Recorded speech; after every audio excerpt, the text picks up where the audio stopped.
Just started? Hello. Hello, भैया निकालना है Okay, guys.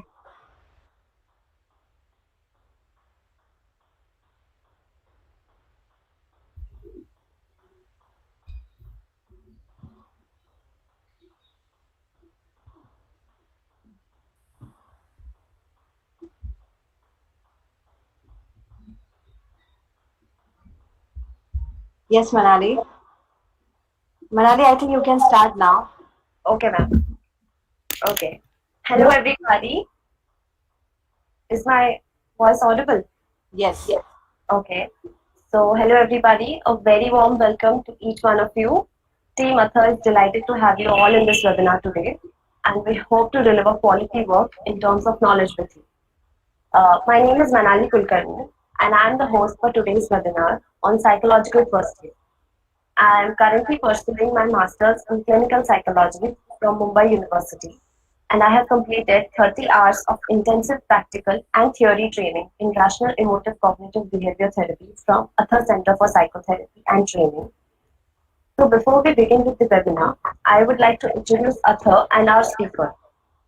Atha Center for Psychotherapy and Training is a specialized training and consultancy center addressing mental health and well-being. This center is based in Thane. We at Atha are a team of 7 psychology enthusiasts. We have Shreya Haran, Ms. Vishti Shah, Ms. Ishwari Bhoga, Ms. Madhura Damle, Ms. Sanika Ekbote, Prajakta Vaishampayan, and myself. The director of our center and the speaker for today's session is Ms. Asira Chirmuley. She is a certified trainer of rational emotive and cognitive behavior therapy from Albert Ellis Institute, New York, USA, and Peck Institute for Cognitive Behavior Therapy, USA. She offers scientific therapy sessions for managing various emotional difficulties like anxiety, depression, anger, etc.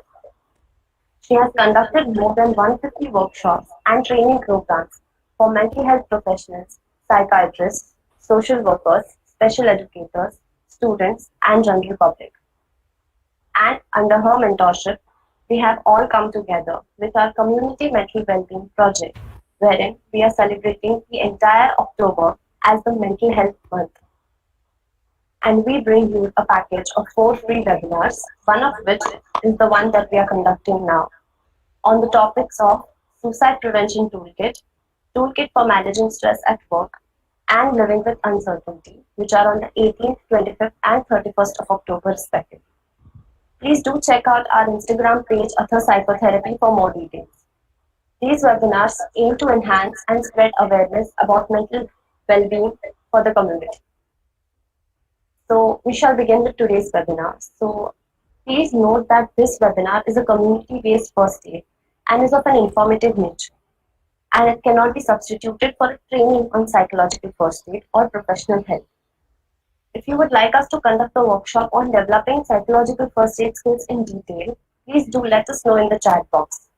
Also, with respect to that, in case you are or you know of somebody who may need this kind of help, please do not only rely on support system or prevention toolkits.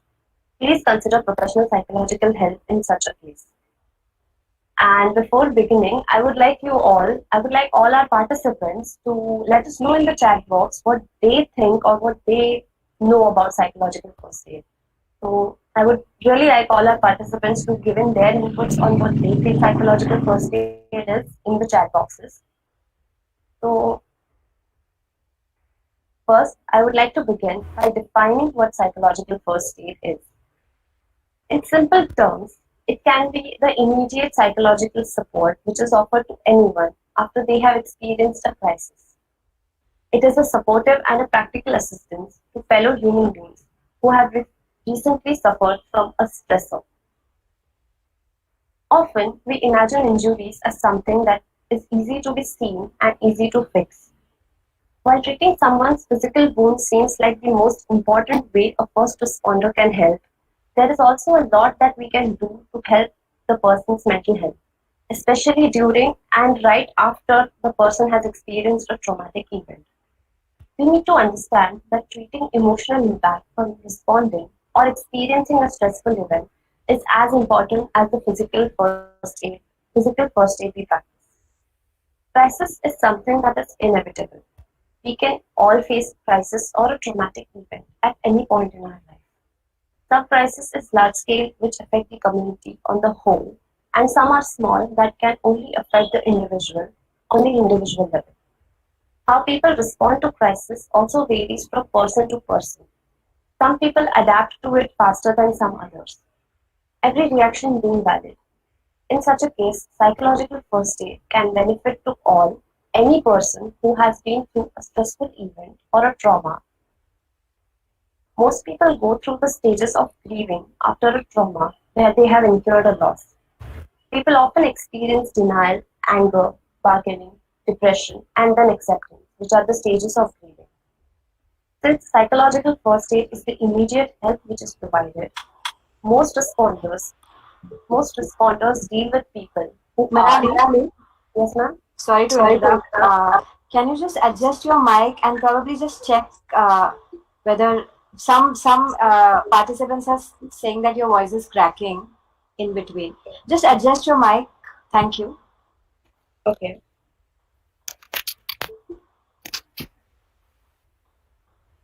Is this better now? Yeah, this is really good. Thank you. Okay, thank you, ma'am. Okay, so I was talking about crisis. Crisis is something that is inevitable. We can all face crisis or a traumatic event at any point in our life. Some crisis is large scale which can affect the whole community, like the pandemic that we are going through right now. And some crises are faced by the individual at the individual level, such as a personal loss or assault of any kind. How people respond to their crisis also varies from person to person. Some people adapt faster to the crisis and cope better, while some cannot. All reactions being valid. In such a case, psychological first aid can benefit all. Any person who has been through a stressful event or a trauma can seek psychological first aid. People most certainly go through the stages of grieving after the trauma. The stages of grieving that people experience are denial, anger, bargaining, depression, and then acceptance. Since psychological first aid is the immediate help which is provided to a person after experiencing a trauma, most responders who are trained in providing psychological first aid deal with people who are still in denial after their traumatic experience, which is why the skills to provide a psychological first aid is worth learning and applying. Although some people may need more than psychological first aid to cope, and of course, psychological first aid cannot be used in place of professional counseling or therapy or as the only means to cope with after effects of a traumatic event, but it sure does provide provisional support and helps responders to recognize when to facilitate further mental health support. Now that we have looked into the definition of psychological first aid, let us also get a glimpse of the toolkit for psychological first aid that will be discussed by Asira ma'am. Over to you, ma'am. Yes, thank you, Manali. It's nice to see the way you have introduced this topic. And I think the question that you asked to our participants, many have responded. You can just have a look at them, and it's really good to see the way they have responded. On your question about what is psychological first aid. So, yeah, Manali, I guess you're on mute, so we may not be able to hear what you're saying. Oh, okay, sorry. Yes, I am seeing the responses. Yeah. So many of them, like Diksha ji, Vagvi ji, I think what they have written is really, it's the most important thing and most important element too that we all need to focus on. And it really is something that we are going to talk about how to actually manage crisis situations and traumatic events, right? Exactly. So it's really great to see all of you today for your overwhelming response for our webinar. And we begin our toolkit for today. Right, before we get into the toolkit, what is important for all of us today is to understand the need for psychological first aid management and the need to create these tools. The most important need, according to me, and what even Manali did say, was about managing so many traumatic events, so many adversities that we go through. Sometimes they come uninvited, right? It's not that we know that they are going to come and hit us.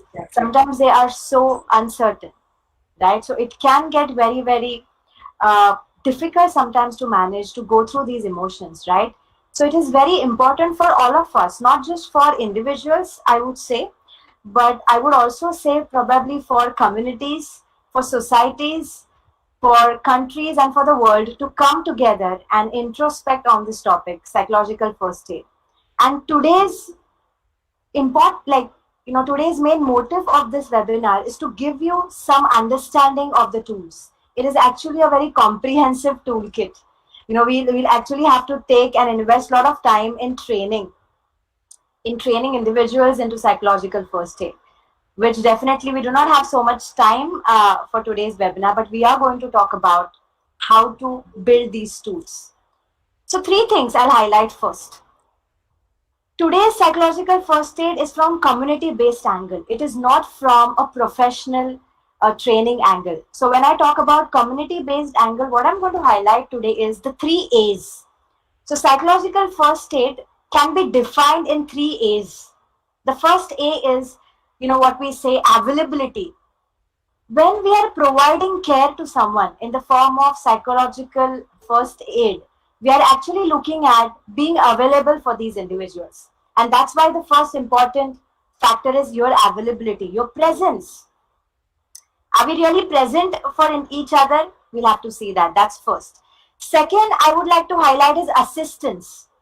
Now, assistance in the form of what? Assistance in the form of, again, providing support, and specifically, I would say in recovery, actually. Not just support, but giving them some recovery measures.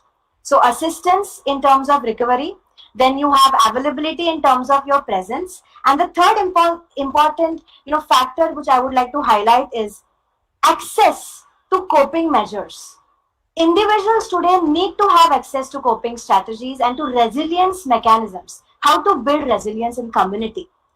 We are looking at individual psychotherapy today. We are looking at group psychotherapy today. But what about community programs? And that's why we at Atha and my entire team would agree. That's why we came up with this community mental health initiative, where we are going to concentrate on all the 3 A's. Availability, right? As I said, accessibility to coping mechanisms.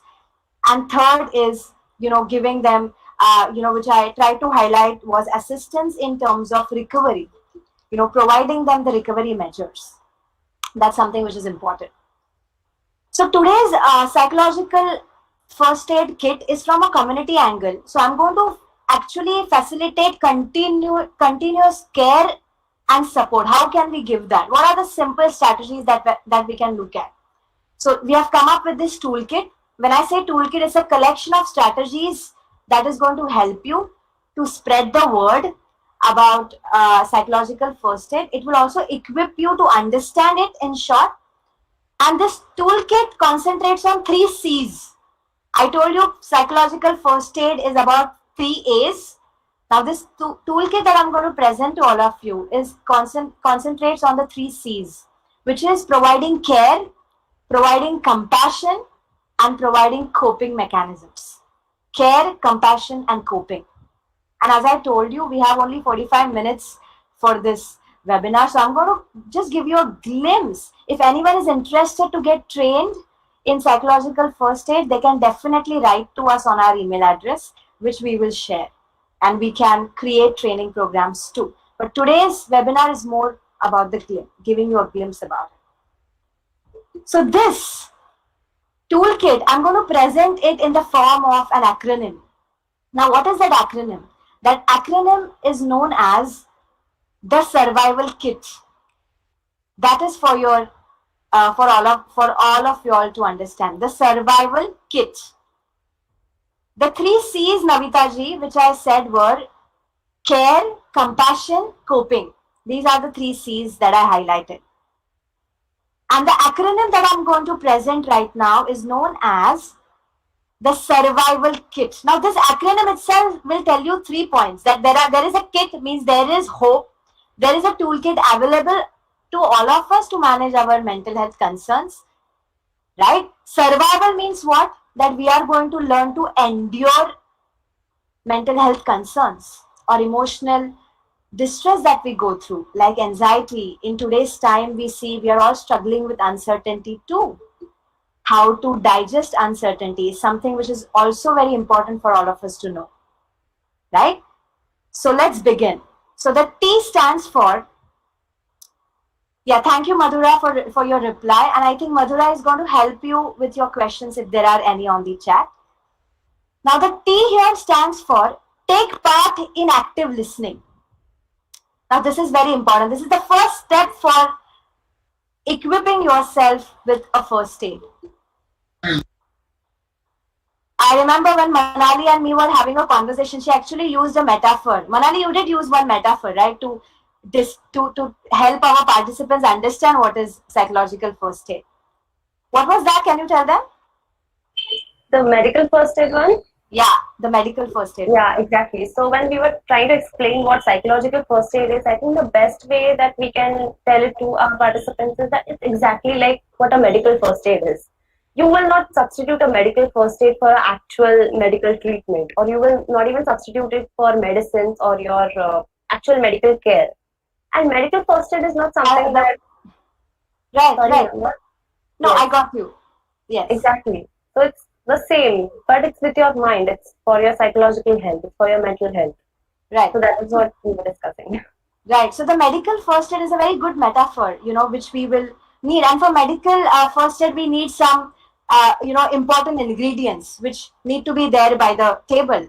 Right. Similarly, for psychological first aid, the most important factor is your active listening skills.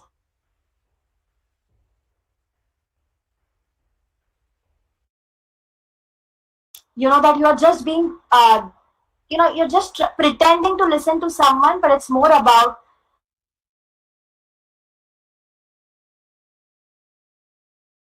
when you're trying to listen to someone. So not just your speech or not just your ears.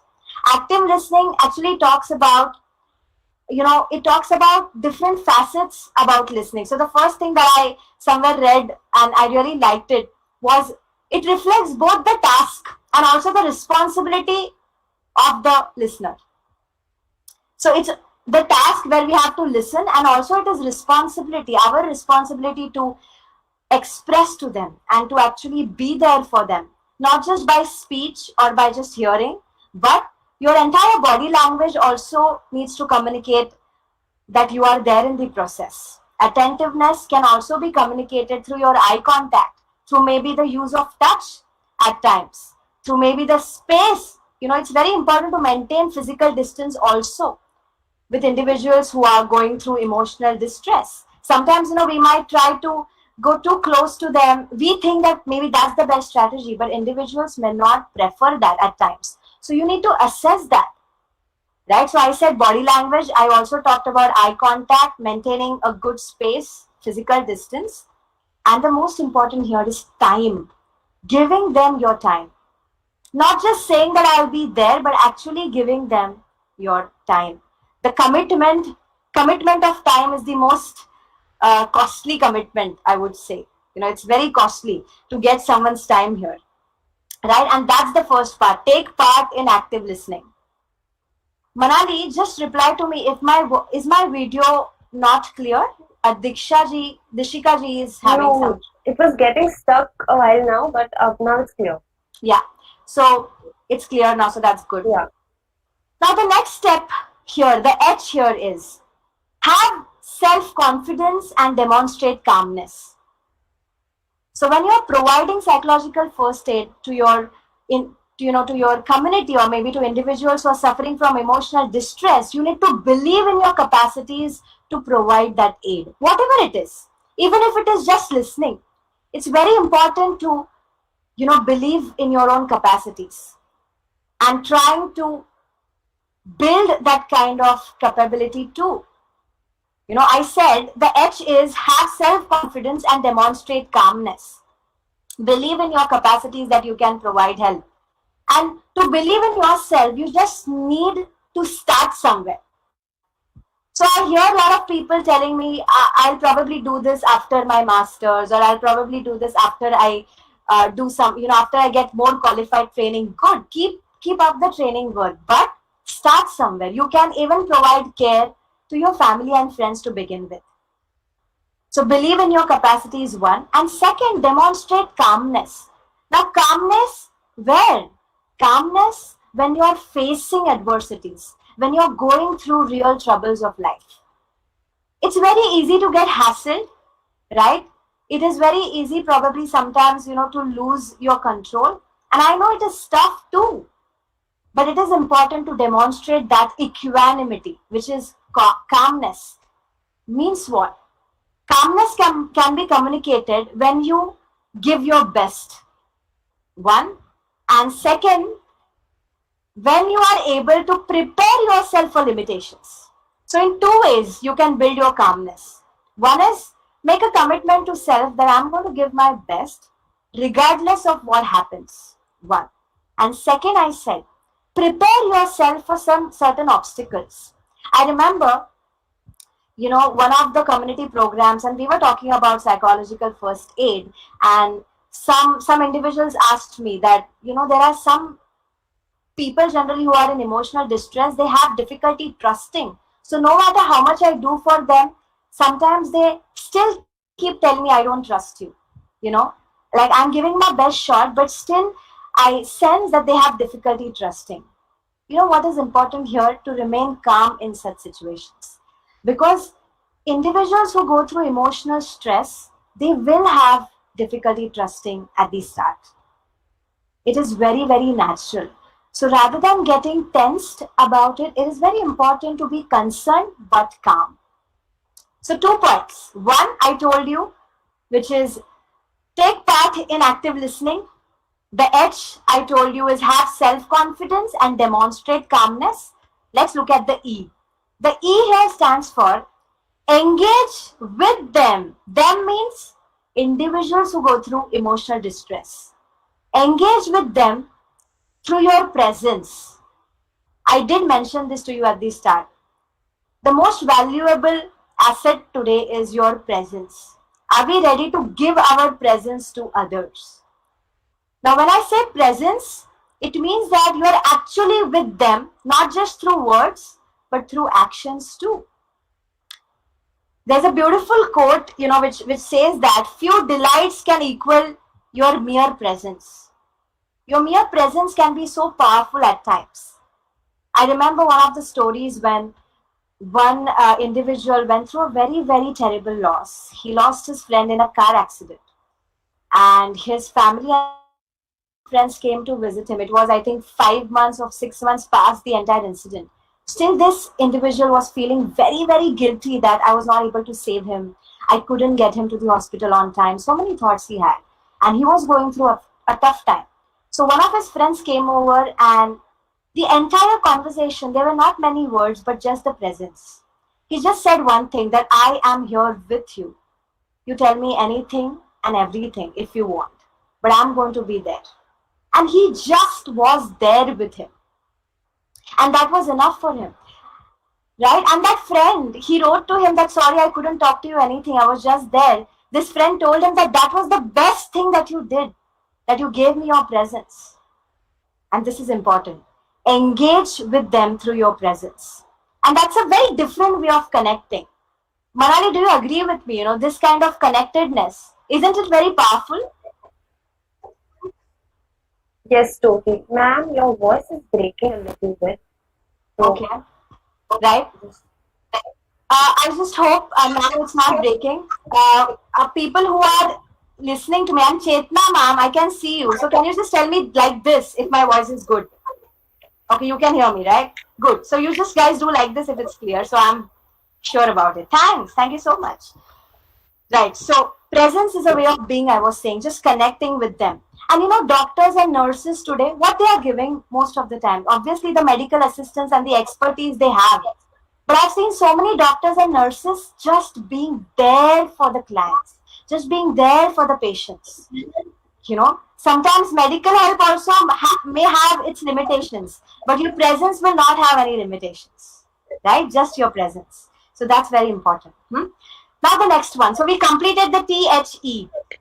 Now let's go to the survival part. The S here stands for Scan how the individual in distress sees the event. Scan how the individuals see the event in distress. Means what? Generally, when you look at individuals who are going through emotional distress, we'll see two types of individuals. One who are head based, means they're very cognitive in nature. They will rationalize, they would want more information. They would want factual information, cognitively oriented. And you see other individuals who are emotionally oriented, who will like to, discuss about how they are feeling, who would like a personal perspective. So if you are offering psychological first aid to someone, first try to scan. How is this individual? Is this individual cognitively oriented or emotionally oriented? Once you identify this, that this individual is cognitively oriented, then what? Then you have to tailor-make your approach. Means there you have to provide these individuals with more factual information, more logical information, and they will, feel more comforted with you. Yeah, for example, I'll tell you, like for example, some individuals, if they have probably gone through a traumatic incident, maybe a great financial loss, if they go through. If they are going through a great financial loss and this is the crisis that they are experiencing, it is very important to help them with facts. Facts like telling them that yes, it is a hard time right now. The economy is maybe very bad right now. Probably we will struggle a bit more from the financial side. So give them the facts of the situation and create hope for them. We'll see how to do that, creating hope. But when I say facts, I'm like talk more cognitively to them. Right? And I'm going to, give you more techniques for scanning too in the next tool. So wait for that. Okay, Simran? How to scan, which orientation they follow? Listen to what they are saying. See, if you actively listen, you will understand whether they are more emotionally oriented or cognitively. Emotionally oriented people will tell you a lot about their feelings. I feel very lonely. I feel very sad. They talk a lot about their feelings. Whereas cognitively oriented people will discuss their thoughts a lot. I'm having this fear that maybe tomorrow is going to be the worst day of my life. I don't think I can come out of this crisis. So this is one way to scan, Simran, if I can have answered it briefly. Sorry for that. So scan how the individual sees the event in distress. Right? This is the S. And after you scan, you have to tailor-make your approach. The next is the U. The U talks about use empathy as your foundation for providing care. Empathy is not just a skill. Empathy is a way of being, in your own life and in someone's life. And empathy is a very genuine and non-judgmental ambience that you provide to someone. So when you are being empathetic, it means that you are relating to that individual's position right now. You're able to see what he sees. You're able to feel what he feels, but without losing the as if nature. See, empathy is what? Empathy is about as if I am in his shoes, as if I am feeling the way he is feeling. That as if quality is very important. That needs to be maintained. For empathy to be effective, we need that distance. So you have to use empathy as your main foundation here. And sometimes, empathy is also about understanding what emotions they are experiencing. It's also about giving them time to express. And empathy will prepare individuals to open up with you. And the best way to be empathetic, just in one word I can tell, is non-judgmental. And this is very difficult in psychological first aid when we give it to our family and friends. Sometimes we can really be very judgmental and quick at giving advices. That can be very, very counterproductive. So it's very important to be non-judgmental. Just listen. Do not give them suggestions. I've seen most individuals who go through traumatic experiences or crises. They don't need your advice because they know it most of the times. They just need your space, that non-judgmental space to be themselves. Very important point. I guess you guys are agreeing with me on this. Don't you all think empathy is so fundamental? You can write to me on the chat. Don't be off mute and talk, because then it will be very difficult to keep everyone on mute. Yeah, thank you. Thank you for doing this. So the next point is the R. Now the R here stands for reflective listening. Whereas active listening, I told you what it is. Through your body, eye contact, touch. Now reflective listening is something we all need to make it a part of our life. Not just counselors or doctors, but all of us. So what is reflective listening? Reflective listening means that you are actually making the other person feel understood. So you actually reflect back what they are feeling and thinking. So if someone tells me, Asira, I'm going through the toughest time, I don't know whether I will be able to get a job now. I am so insecure about where my life is going. Reflective listening means what? That I will reflect all this back. Okay, so what you are saying is, right now you are struggling with a lot of insecurities, mainly about the financial loss, and you don't know whether you will get a job or not. This reflection is very necessary. It's like mirroring. You act like a mirror. Now you will tell me why we are doing this. Why to mirror and all. It is very important to mirror this, because clients who go through emotional distress, they are so confused within. They are so overwhelmed. They don't know what's happening with them. Their mind is very cluttered. We like people who sort everything for us, right? Sorting kind of individuals. People who will sort things for you. You will like a house which is really sorted, nicely, kept. Same thing about our mind. We need someone to sort it. And that is the skill of reflective listening. And remember, all these skills first apply on yourself and then on others. That's how we will learn. So what did I tell you? What is reflective listening? Individuals should feel understood. Repeat back or reflect back their thoughts and feelings and try to sort it out for them. Just keep it as just present it towards, to them. And do not have your interpretations in it. Do not interpret anything in reflective listening. In mirror, we don't change the mirror, right? We just look at ourselves in the mirror, and sometimes we are happy, sometimes we are sad, depending on whether you are having what kind of a day. But it's important that you just see and you just mirror it back for them without your own personal interpretations. Yes, Dishika, yes, it is paraphrasing. It is also known as paraphrasing. The next point tool is the V here. V is vigorously focus on strengths. Vigorously focus on your own strengths and your clients or the individual who is in distress, his strengths. Vigorously focusing on strengths is very important. You would have realized that some days when we are really low, we do not think that we have any strengths. We keep coming with, we have thoughts like, I have no abilities, I have no strengths. We do not look at our strengths. So it is very important to vigorously focus on strengths. And telling each other or telling the individual who is in emotional distress, what's your strength? So I told you about this friend, right? Whose best friend met with a car accident and he was going through guilt. You know what his other friend did? Whenever they used to communicate, he used to talk about his strengths. You are so strong. I've seen you go through worse situations in your life.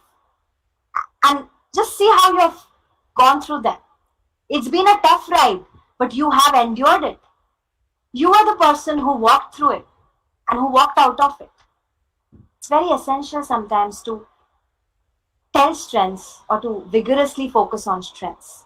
Because when we are in emotional distress, we think we have nothing with us. We think we lack everything. And that's important. So we looked at SUR, V. Now let's come at I. Now the I here is invest in being patient. Patience is something which is very, very significant. Now, what do you mean by patience? Patience means that we are not being, what you say, impulsive about getting reactions or getting inputs from the other person. Patience means you are giving them their time to express. You're not probing too much, neither are you probing too less. Just the right amount of discussion needs to be encouraged. Patience also means that you respect silences. Individuals who go through emotional pain, they have so many silences in their conversation. If you would have, encountered individuals, and sometimes when we go through emotional pain, sometimes we are silent during a conversation. So it's very important to respect that silence and not evade it or fill it with phrases. Just appreciate that silence necessary. And most important point in being in practicing patience is it is an active process. Means patience doesn't mean that you're not going to say anything or you'll just be blank. Not like that. We can say a lot through nonverbals too. So patience is an active process. And many of the times, one question will help you here is asking these individuals, what do you want from me? Ask them that what do you want from me? And you'll be surprised that individuals who are going through emotional pain, they will tell you what they want. Sometimes they'll tell you, don't talk anything right now. Or talk. So they'll clear the expectations.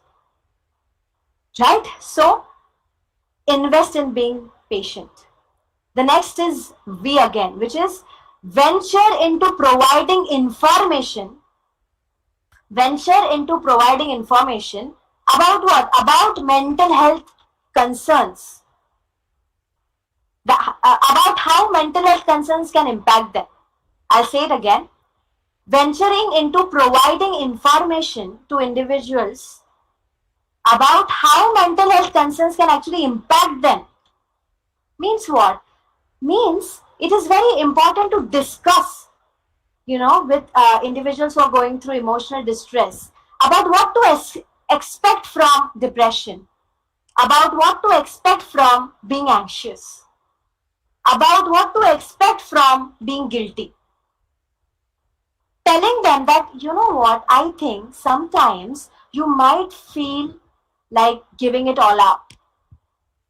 Sometimes you might think of resigning.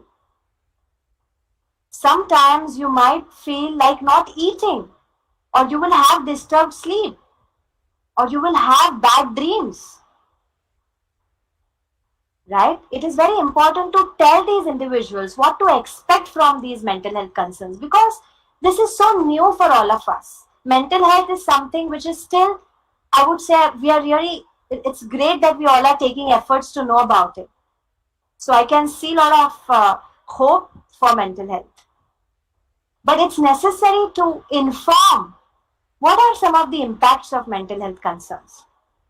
I would also tell individuals who go through trauma that sometimes those events might just keep playing back in your head continuously. And that will make you very tired. It's very important. Because, some individuals, if you do not tell them what to expect, they might feel this is abnormal. They might start thinking that this is unnatural. They might start escaping it, and that is a what you say, more difficult road to walk on. That will create more disturbances. So this point is very, very critical.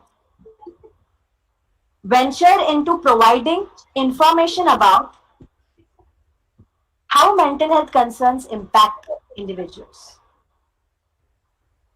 Ma'am, Yes? Is venturing also about telling them that their emotions and their reactions are valid?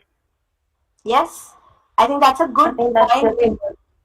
Yeah, and good you got this point, that about validation. That's very important, that validation means acknowledging that they are going through tough and difficult emotions. You may not agree, but we can definitely acknowledge. Sometimes we may not agree with someone's thoughts or feelings, but we can still acknowledge it as an experience for them. So thank you for reminding me, Manali, about validation. That's good. Nita ji, I'll try to give more examples later because I need to finish this on time too. So I'll get back to you. The next A is attend to their unhealthy thoughts. I'm not going to end any webinar with not talking about thoughts because I think that's really something which we all need to work on. So attend to their unhealthy thoughts. Now remember something. For all of us, and also for individuals who go through emotional distress, they are distressed about, their distress is maintained by also what they think to themselves, what they keep repeating in their mind. What is the nature of their self-talk? Mind is mostly about thoughts, right? And thoughts can be divided into both healthy and unhealthy. And because we're talking about providing assistance to individuals who go through emotional pain, definitely it is important to understand their thoughts. That's why this main important point here, that attend to their unhealthy thoughts. But in order to attend, what is important? In order to attend, it is important first to identify, right? So it is very important to make them aware about their unhealthy thoughts. Sometimes we are not aware. We think that the other person is at fault, or we think that the event was unfair. Yes, it is accepted. Some events can be unfair, can seem unfair. But it is very important to shift our focus to what am I thinking? What meaning am I making? What interpretation I am trying to make up, right? Mostly it is very important in individuals who go through emotional distress. They have thoughts like, I will never be able to come out of this grief. I don't think I have the capacity to come out of this anymore or to feel this way anymore. I don't think people are understanding me. My time's up. Life has no meaning. Such unhealthy thoughts can come up, right? So it is very important to attend to these unhealthy thoughts. And when I say attend, the first step, please remember, bring them to awareness. Let them be aware that they are thinking unhealthily. Now you will ask me what to do after they are aware. Okay, now I know that I'm thinking unhealthily, but what to do next? So the next tool is going to help you, which is the L. The L here talks about learn to repair these unhealthy thoughts. Learn to repair these unhealthy thoughts. So Manali, for Manali, my video is lagging a bit, but for others, can you let me know on chat whether it's fine? Okay, it's right. Maybe some network disturbance, Manali. It can happen sometimes. So the L here is learn to repair. Now, you'll ask me, what is this repair? So the repair itself is an acronym, REPAIR. In between it got stuck. Okay, Anjali ji, thank you. So the repair here is, the R stands for realistic. Is my thought realistic? Do a check on your thoughts. Examine your thoughts. So learn to repair actually is emphasizing on examining your thoughts. So the R stands for realistic. Is my thought realistic? The E stands for, is my thought specific to this event or am I generalizing it? The E stands for, is my thought specific to this event? Is it event specific or am I generalizing it? That's why I've said it E, event specific versus generalization. The P stands for practical. Is my thought practical? Practical means what? Is it helping me? Is my thought practical? The A stands for, is my thought helping me accept my situation? Is it leading me towards acceptance? That's the A for. The R is my thought realistic? E is it event specific or am I generalizing it? The P is my thought practical? The A is my thought leading me towards acceptance? The I is my thought in sync with my value? The I is my thought in sync with my value? And the R is my thought rigid? Am I thinking rigidly? Is my thought rigid? This repair acronym is going to help you to repair your unhealthy thoughts. Whatever responses you get, whatever responses you get about repair, when you use the repair acronym, whatever responses you get, they will take you towards healthy thinking. Right? Madhura can type the repair acronym, so it helps everyone. Repeating will take a lot of time again. Oh, Madhura has done it. Thanks so much, Madhura. So the L is learn to repair. Now this is the survival. Here we are done with the survival. Now let's come to the KIT, K-I-T, KIT. The K here stands for kindle hope for today and tomorrow. It's very important to kindle hope for today and tomorrow when we are dealing with individuals who go through emotional pain and when we are providing psychological first aid. Psychological first aid or any help is not going to be productive without hope. So it's very important to, kindle hope for today and tomorrow.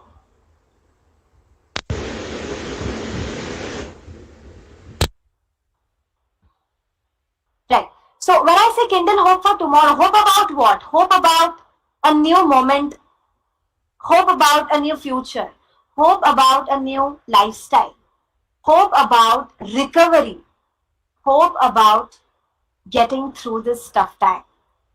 Don't you all think hope is the only thing that is actually working? Right? If we had no hope from this session, I wouldn't see you all here today.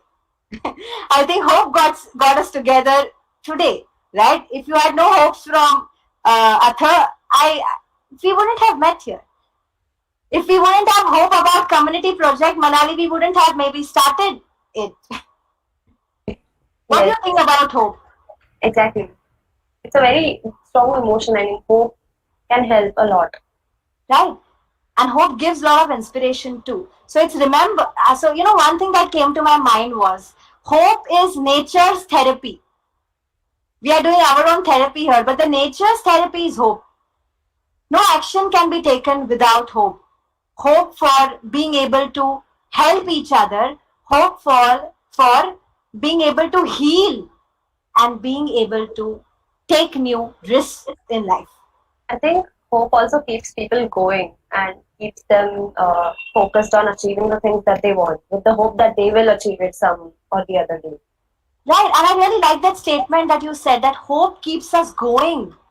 Right, what gets you going is hope, not your financial stability or maybe what kind of friends you have. But it's important to be hopeful about a new moment and then a new tomorrow. Right? So this is the K. Kindle hope for today and for tomorrow. The next is the I. The I is integrate. Integrate and do not be insensitive to someone's individual way of coping. This is very important point. Integrate and do not be insensitive to someone's natural way of coping. I think sometimes we are too impulsive and we make a lot of conclusions that, we should cope this way, we should cope that way. It's very important to understand that we have our own individual style of coping. And when you are providing psychological first aid, please see what their coping style is and integrate it. Don't you think this is important? Yes, I think it also takes us back to the point where you said that offering a non-judgmental space, which Yes. is on the similar lines. Yes, which is on the similar lines, right? If you are being judgmental, then you won't be able to actually integrate their Yes. natural coping. So yes, that's a good point. That it's very important to integrate and not be insensitive to someone's natural way of coping. Some people might take days, some people might take months, some people may work a lot, that's their way of coping. Some people may not work at all, some people might sleep a lot, some people might not sleep at all. Wait and see. Definitely, if you want to intervene, you can, but by an attitude of integration and not insensitivity. Again, what Manali said, validation. Again, here also, its essence is seen. Sometimes we may not agree with someone's coping attitude, but we can at least acknowledge and then help them. So integrate and do not become insensitive to individuals' own way of coping. And the last is, which is the T, try to be a role model for them to follow.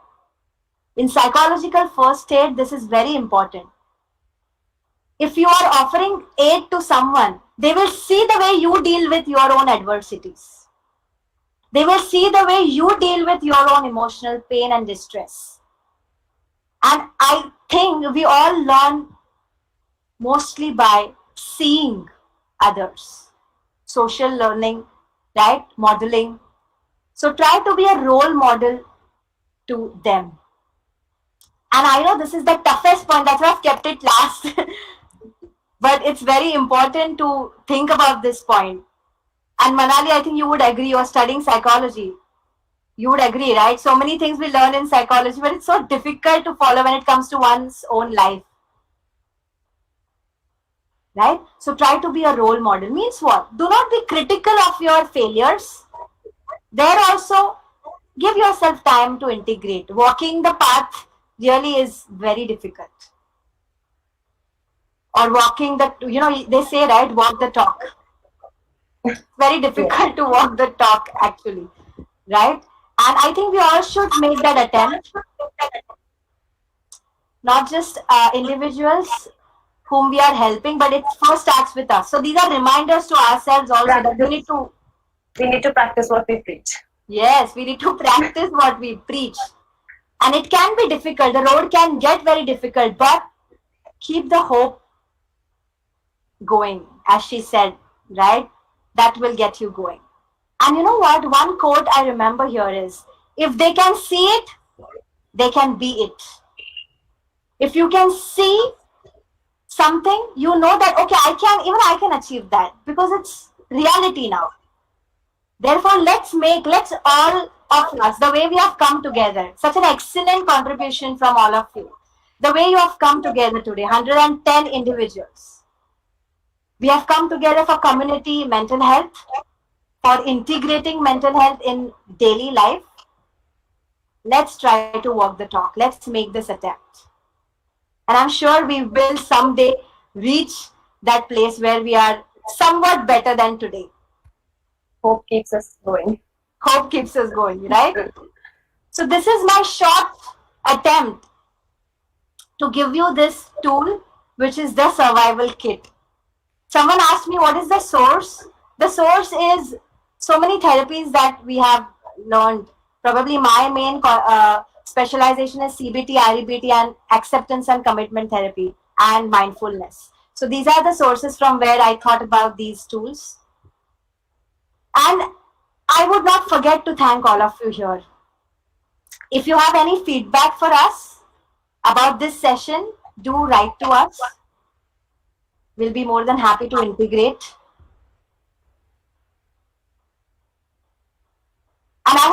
tell you all, my entire team, which comprises of 7 dedicated volunteers, right, who are really working with their masters, with their study of masters. One, Sanika has completed her masters and she's working. So they do, without their involvement, I don't think we can really reach to masses. And you saw Manali being the host today, right? So thank you, Manali. Thank you so much to you too. It was actually a very great session. I myself learned a lot from this session. Yes. So now let's go to questions. If you have any questions, guys, if there are any questions for me, I'll quickly take them. Ma'am, we also have the feedback forms link in the chat. So once all the participants are done, they can, just fill the feedback for us. That's great. So we also have the feedback form, guys. So please do not forget to give us feedback. Feedback will give us hope. So I think that's important. And it's great to see all of you that you joined.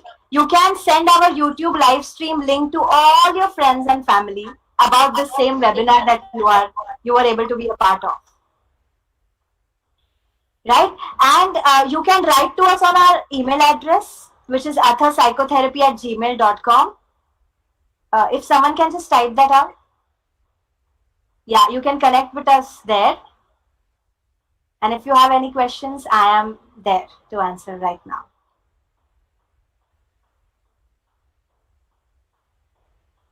Thank you. Thank you. So many reactions we are getting. I really thank all of you. Maybe my entire team can just put their video on so people can see who are these budding psychologists who are going to create a massive awareness about community mental health. So we have Sanika, Prajakta, Madhura, and Manali. Others are 3 are still, they have not joined. Okay, so quickly let's take a group picture. If you have no questions, you can just put your videos on and we'll take a quick group picture, all of you. Ma'am, there's a question in the chat box which is asking about the psychological first aid workshop, like the training program that you mentioned in the beginning. So they wanted to know more about it.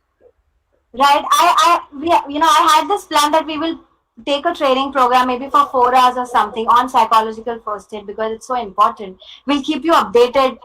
You can please fill the feedback so that we can connect with you on your email there. So I think for that also you'll need to just keep a check on our page. And I think Manali already mentioned to all of you that we are very active on our Instagram page and on our Facebook page. We have upcoming free webinars for the month of October, so please do check out our Instagram page, Atha Psychotherapy, for more details on that. And thank you all of you for such an overwhelming response. Right. So over 100 participants. This was